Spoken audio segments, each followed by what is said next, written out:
It's Dragon Ball time! Hello, welcome to another figure review. Today we're going to have a look at the S.H.Figuarts Dragon Ball Z Burter and Guldo. The two last remaining members of the Ginyu Force combined in one pack. And, you know, I'm just going to get this out of the way. A lot of people are a little bit miffed about Guldo just being an accessory. But he's really small and, you know, he didn't really have a big role in the entirety, so...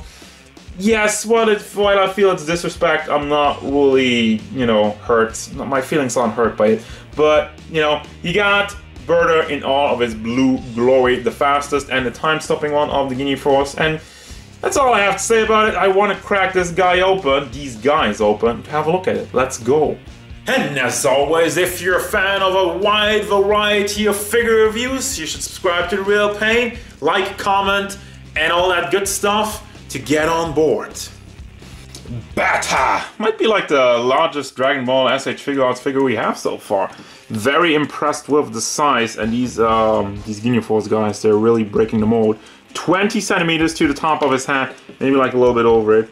I gotta get him into straight pose, meaning like we're going up to 7.7 inches tall, almost. And from the big blue one down to the little green, like if you get that reference, if you understand that reference, stands at about 3.5 centimeters, 3.5 inches actually. That would be for centimeters, 9 size comparisons. Here's Jalter, NECA Raphael, Mattel Stone Cold Steve Austin, and Darkseid. And here he is with the rest of the Ginyu Force. Okay, for your overall look, I'm getting a little green out of the way because there's not really that much to talk about. I mean, he's static. It's Guldo time. I don't know. The mold on it is good. There's like barely any paint as usual, unfortunately, while the head sculpt has the eyes painted, which does look good, it does look clean, but the head is just like an ugly green plastic. It is, you know, it could be a little bit more colorful. Then you have the outfit, the regular Saiyan Elite outfit from the Ginyu Force. Can't see his logo on the chest because he has his arms folded. And then his little stubby legs, which, yeah, the angled foot is kind of a little bit of a problem with his stability, but that's part of the pose, so they just went with the script, so that's fine. But let's get over to the big guy. Roman, well, that's the big dog, never mind, that's something else. Wrestling references, what is that doing in here? Nothing. So, I love the smirk on his face already, but same as with Guldo, it's just like blue plastic, and you can tell how you have this plate that just kind of was inserted into the rest of it. Now the good part about this, you don't have any paint bleeding. The bad part about this, you do have a little bit of a gap going around it. The Scouter is nicely painted, it's clean, it doesn't go over the line, we don't have any bleeding, so I'm happy with that. He has a thick freaking neck with a bunch of veins going down and some bubbles. I just call it bubbles, pimples, whatever's going on in his body, he has it. On there you have the shiny chest area, which, does he also have? I was kind of afraid he would also kind of tilt to the side, but no, he does actually straighten out. Not like Rikum, go back and watch that review, I was really happy with that figure. Spoilers, I wasn't! Then you have the Ginyu Force logo on there, which is nicely printed on there, and the brown plate in the front and also in the back. Shoulder blades have the same coloring on there. The muscle work looks impressive. There's some nice detail on there, and I really appreciate that you have also like the dots on the shoulder pads, like the elbow articulation, the elbow hinges, that's the word I'm looking for. Then moving down to the pants, you have some more muscle work in the legs. Damn, does not skip leg day. Also has a butt, which has some layers to it, which is kind of weird, but hey, it does for the articulation. And down to the boots, where he has some very big brown parts on there with some toe hinges, but that's part of the articulation, which we'll have a look at right now. So, Guldo is obviously not really articulated, but what you can do though is take off his arms. Just take that off and replace it with the different arms he comes with. That also, he could have just have that in on a ball pack, so at least he could have rotated it around. No, but it's just stable. You know, the packs of it, they have like a certain shape, so you cannot move that around in the slightest. But I guess you can make the combination of like having one arm on this side and another arm on the other side, and that's it. Also no swivel in this area, like nothing. He's just a brick, and he's basically an accessory. That's what this comes down to. And they didn't go the extra mile for that, unfortunately. Now for Burter, now the head moves back and forth, does tilt side to side, and does go all the way around, but we also have the neck for that, so you combine these two. Goes forward, goes to the back, does tilt side to side, and has some rotation in there.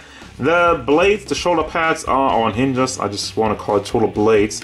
And the shoulder itself is connected to a ball via pack, so you can rotate that around. Has a nice butterfly joint in there, which you can also bring forward like this all the way. It does kind of clash with the front of the armor, so it does maybe take a little bit of force or like real positioning, like good positioning of the shoulder itself. Then you do have a hinge in there, which does move up and down. Bicep swivel, double hinged elbow in both pieces here and there, and that's why it's double, haha. And the fist is on a ball hinge, which this one is fairly stiff and doesn't really have that much range because of how they molded it. It is seemingly soft in the front here, but still, and also rotates around.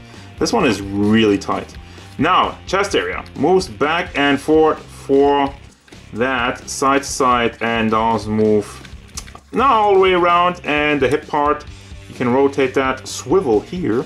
Oh, now I'm stealing other people's material again. Goes back and forth, does tilt side to side a little bit, and the leg moves forward, moves out to the side, and does move to the back. That's why you have the multi-layered butt, so it doesn't get blocked by the butt itself, and kind of rotates out a little bit, but it looks good. You have rotation also in the thigh, double hinged knees, and the foot is on another. What even is the connection here? I haven't checked it yet. It is probably, yes, it is 2 balls with a pack, so you can rotate that back and forth a little bit. Does tilt side to side, and again give it another tuck. It's just like kind of, you have to move the ball up there to get some more out of it, and then you loosen it up on the lower part for some posing, and you have the toe hinge to round it off. For the rest of the accessories, it's nothing too fancy, that's why I keep it still in the box. You have like kind of open grabbing hands, chop hands, and other chop hands. So I don't really know what the point of this is. These are supposed to be 2 different hands. Did I get doubles? No, the box is made like that, so they're both folded and they're both angled a little bit, and then yeah, that's about it. Have a different face, which is the yelling face. You do have to remove the horns on the original face. Well, it's the head, it's more than the face. And you have a Dragon Ball, like the Namekian Dragon Ball, which I can't get out of the packaging right now because it's round and slippery, and there's some plastic around it, and it doesn't work. So let me just move with both hands, move in with both hands, and there it is. You have the 6, I had to count, I'm very slow at counting, but yeah, 6-star Dragon Ball. It is nice and see-through, looks cool, and it's pretty big. But that's about it. Well, yeah, Guldo is also an accessory, but we had that already. So, final thoughts for Burter and Guldo, and I mean, I love Burter. I think he's like a great big dude. The articulation is on point, like it is usually with all these S.H.Figuarts. It's not really anything new here, but it works. It works really well. He holds the poses really well, and it's just like very dynamic, and he can do a lot of cool stuff. Guldo, on the other hand, is an accessory and doesn't move around. And you know, I don't hate the fact that he's an accessory. I would have disliked the fact if they made it its own release, because like that would have been kind of like whatever. Unless it would have been cheap. I don't know, but like they could have done like a minimal of ball joints and whatnot. At least that, so I can move the head and the arms around. That would have been fine, but they didn't do that, so meh. So I will give it the pass. I will give it the go, and I will recommend it. But again, only if you can overlook the price point of getting like a non-movable Guldo. That's really it. That's gonna do it. As usual, thank you very much for watching. Don't forget, if you enjoyed this review, hit it up with a like and subscribe to the channel so you can stay tuned for more figure reviews, card game stuff, and whatever Burter and Guldo want.